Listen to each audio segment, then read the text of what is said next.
Penicillin history.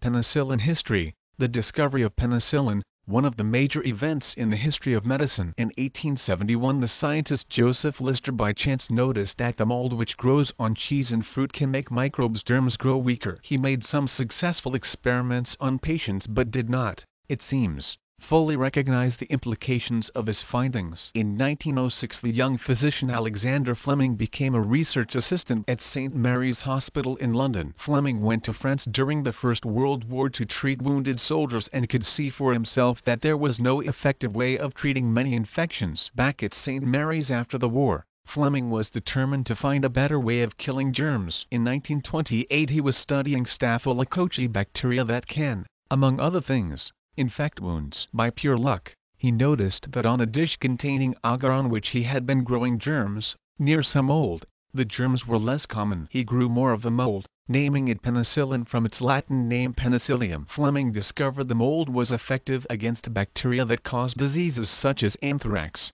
meningitis and diphtheria. He published his discoveries but did not have the resources to experiment more widely with penicillin. In 1938, Howard Florey, professor of pathology at Oxford University, started work on some of the mold that Fleming had grown. Florey was an Australian doctor who had already made a number of important discoveries and was also studying natural substances that could kill bacteria. He had been impressed by an article that Fleming had published in 1929 describing the effects of penicillin. Unlike Fleming, Florey had a large research department, including Ernst Chain, a German Jew who had fled the Nazis.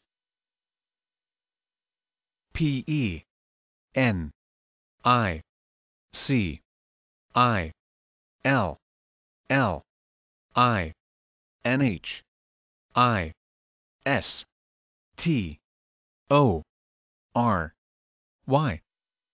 Penicillin history.